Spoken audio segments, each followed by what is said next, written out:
travers une série de unes imaginaires, je vais vous raconter une histoire. Ces unes sont imaginaires, en effet, car je les ai créées en peinture en me basant sur des photographies existantes. Ce sont des couvertures d'un magazine précurseur, le magazine Life, un précurseur, car dès 1936, il avait fait sienne cette devise, le poids des mots, le choc des photos. Ces 16 unes n'ont donc jamais existé, mais l'histoire que je vais vous raconter est, elle, bel et bien réelle. C'est l'histoire de la conquête de la Lune par l'homme. Septembre 1962, sur le campus de l'université de Rice, au Texas, il fait chaud, très chaud. Sur l'estrade, face aux caméras et devant 45 000 spectateurs, John Fitzgerald Kennedy va promettre la Lune aux Américains, et cela à très court terme, avant la fin de la décennie. En septembre 1962, les États-Unis ne totalisent qu'à peine 10 heures de vol dans l'espace. We choose to go to the moon. We choose to go to the moon.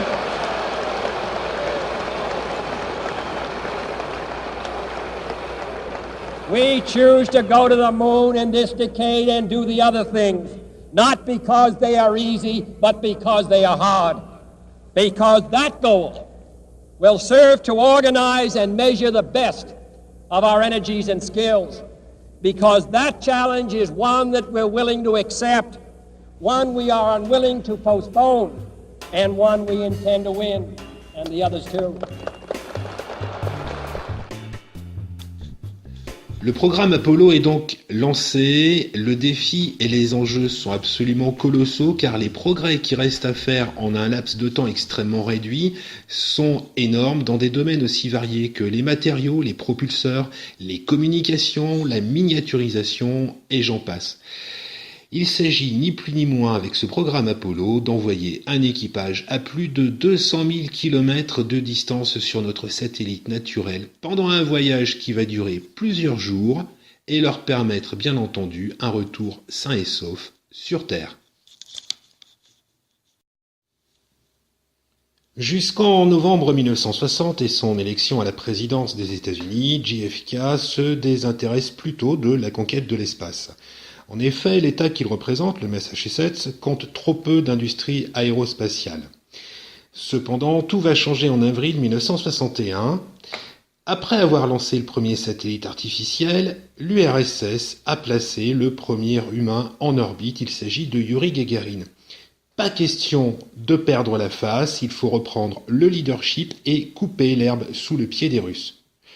Une semaine seulement après le vol du premier cosmonaute, JFK demande à son vice-président de lui présenter un état des lieux et de lui indiquer un projet pertinent qui permettrait aux États-Unis de frapper l'opinion mondiale.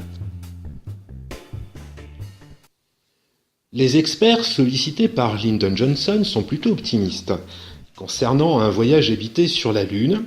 Avec toutefois des investissements nécessaires conséquents, les États-Unis seraient susceptibles d'être les premiers avec une échéance estimée à 1966-1967. Dont acte, JFK fera sien ce projet et le présentera officiellement au Congrès américain moins d'un mois plus tard. Il aura fallu à peine 6 semaines à John Fitzgerald Kennedy pour décider de l'avenir. Si les défis technologiques à relever sont colossaux, les investissements nécessaires ne le sont pas moins et représentent environ 100 € par habitant, hommes, femmes, enfants, et cela pendant toute la durée du programme Apollo. À 2 reprises, John Fitzgerald Kennedy proposera, dès 1961 à l'URSS, de participer ensemble au programme lunaire. Nikita Khrouchtchev refusera la main tendue, c'est entendu. Il n'y aura qu'un seul vainqueur. 7 ans après le discours prononcé sur le campus de l'université de Rice, c'est bel et bien un Américain, Neil Armstrong, qui sera le premier à fouler le sol lunaire. JFK, assassiné en 1963, n'aura pas l'occasion de voir s'accomplir son projet. Au-delà de la prouesse spatiale, le programme Apollo aura permis des avancées spectaculaires, la création de richesses et de centaines de milliers d'emplois. Car la NASA fonctionnait et fonctionne d'ailleurs toujours en sous-traitant à l'industrie privée le déploiement de ses programmes. À l'inverse de l'URSS qui, à cette époque, ne jurait que par les industries d'État. Des industries qu'il fallait toutefois bien faire tourner et financer en faisant appel, entre autres, à des banques américaines.